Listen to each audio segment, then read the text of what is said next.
Kitab Sefanya. Sefanya pasal 1. Judul: Firman Tuhan yang datang kepada Sefanya bin Kushi bin Gedalia bin Amaria bin Hizkia dalam zaman Yosia bin Amon, Raja Yehuda. Penghukuman pada hari Tuhan. Aku akan menyapu bersih segala-galanya dari atas muka bumi. Demikianlah firman Tuhan. Aku akan menyapu manusia dan hewan. Aku akan menyapu burung-burung di udara dan ikan-ikan di laut.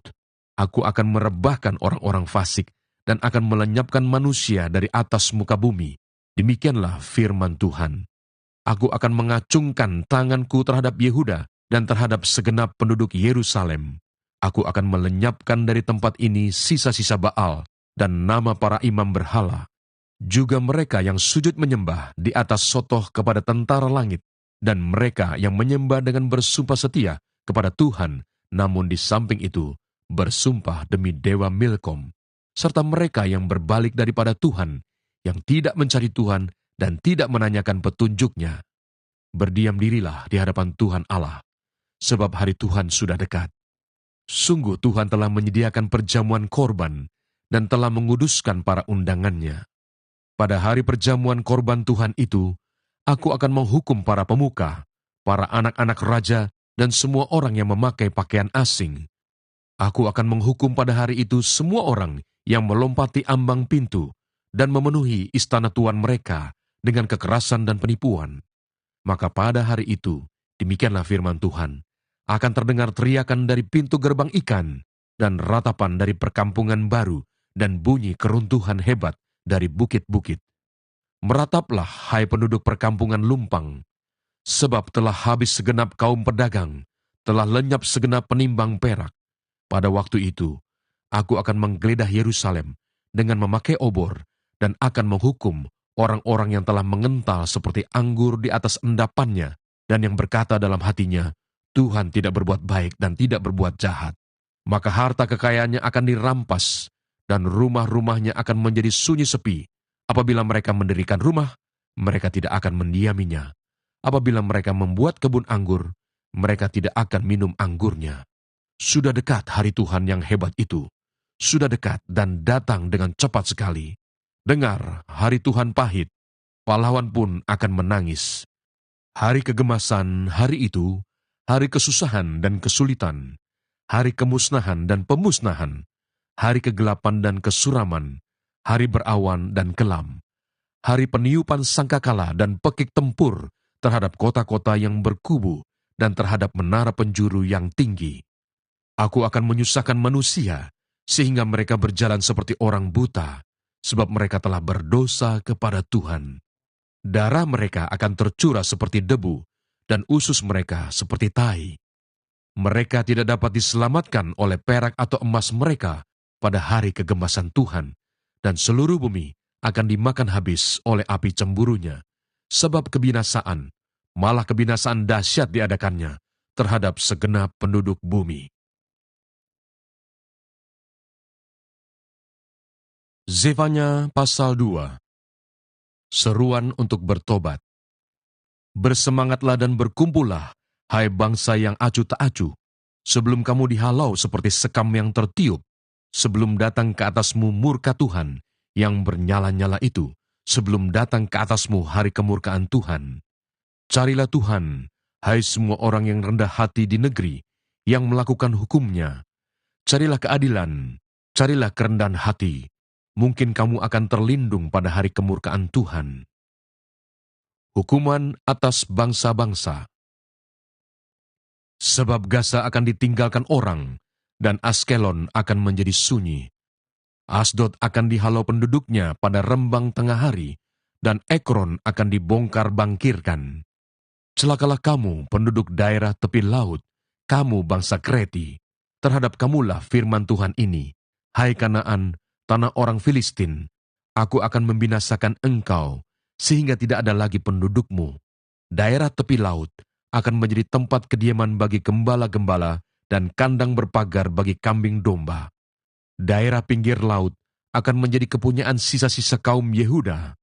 Mereka akan merumput di sana dan berbaring di rumah-rumah Askelon pada malam hari, sebab Tuhan Allah mereka akan memperhatikan mereka dan akan memulihkan keadaan mereka. Aku telah mendengar pencelaan dari pihak Moab dan kata-kata nista dari pihak Bani Amon, bagaimana mereka mencela umatku dan membesarkan dirinya terhadap daerah umatku itu.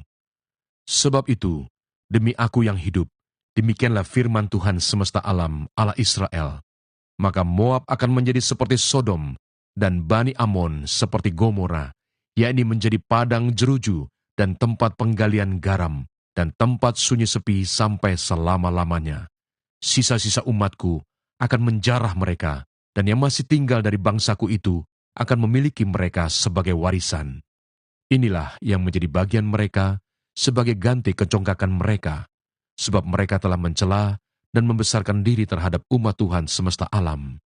Tuhan akan mendahsyatkan mereka, sebab Ia akan melenyapkan para allah di bumi, dan kepadanya akan sujud menyembah setiap bangsa daerah pesisir, masing-masing dari tempatnya. Kamu pun, hai orang Etiopia, akan mati tertikam oleh pedangku.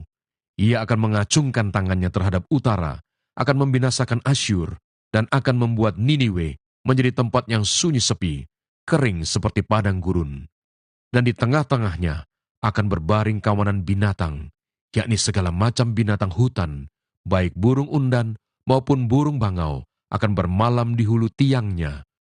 Burung ponggok akan berbunyi di tingkap, burung gagak di ambang pintu, pemapan dari kayu aras telah tersingkap.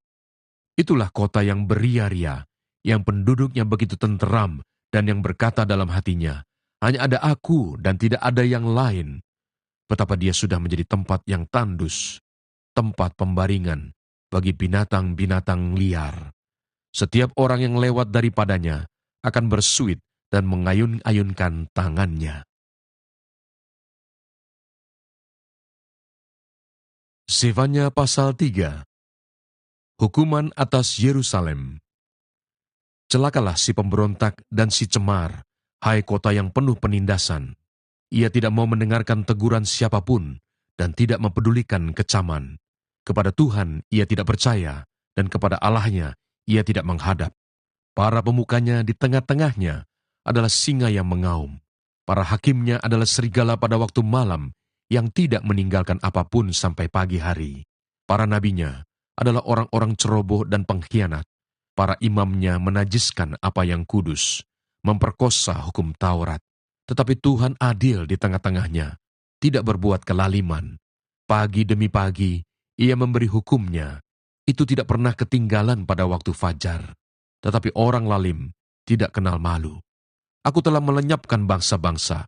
Menara-menara penjuru mereka telah musnah. Aku telah merusakkan jalan-jalannya, sehingga tidak ada orang yang lewat. Kota-kota mereka telah ditanduskan, sehingga tidak ada orang dan tidak ada penduduk. Aku sangka, tentulah ia sekarang akan takut kepadaku, akan mempedulikan kecaman, dan segala yang kutugaskan kepadanya tidak akan lenyap dari penglihatannya. Tetapi sesungguhnya, mereka makin giat menjadikan busuk perbuatan mereka. Oleh karena itu, tunggulah aku, demikianlah firman Tuhan, pada hari aku bangkit sebagai saksi, sebab keputusanku ialah mengumpulkan bangsa-bangsa dan menghimpunkan kerajaan-kerajaan untuk menumpahkan ke atas mereka geramku, yakni segenap murkaku yang bernyala-nyala, sebab seluruh bumi akan dimakan habis oleh api cemburuku. Janji keselamatan. Tetapi sesudah itu, aku akan memberikan bibir lain kepada bangsa-bangsa, yakni bibir yang bersih, supaya sekaliannya mereka memanggil nama Tuhan, beribadah kepadanya dengan bahu-membahu.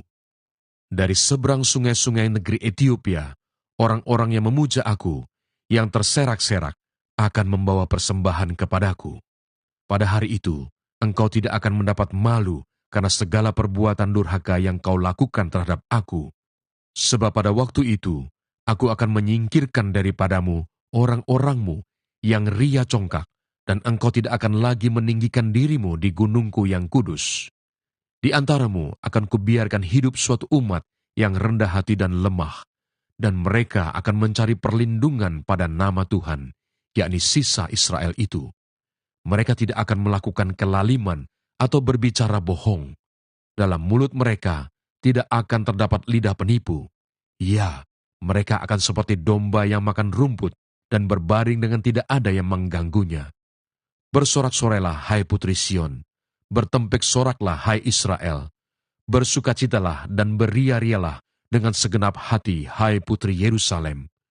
Tuhan telah menyingkirkan hukuman yang jatuh atasmu, telah menebas binasa musuhmu.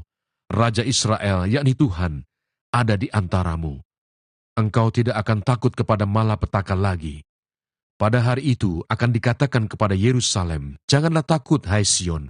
Janganlah tanganmu menjadi lemah lesu. Tuhan Allahmu ada di antaramu sebagai pahlawan yang memberi kemenangan. Ia bergirang karena engkau dengan sukacita. Ia membaharui engkau dalam kasih-Nya. Ia bersorak-sorak karena engkau dengan sorak-sorai, seperti pada hari pertemuan raya. Aku akan mengangkat malapetaka daripadamu, sehingga oleh karenanya engkau tidak lagi menanggung celah. Sesungguhnya, pada waktu itu, aku akan bertindak terhadap segala penindasanmu, tetapi aku akan menyelamatkan yang pincang, mengumpulkan yang terpencar, dan akan membuat mereka yang mendapat malu menjadi kepujian dan kenamaan di seluruh bumi. Pada waktu itu, aku akan membawa kamu pulang, yakni pada waktu aku mengumpulkan kamu, sebab aku mau membuat kamu menjadi kenamaan dan kepujian di antara segala bangsa di bumi dengan memulihkan keadaanmu di depan mata mereka. Firman Tuhan.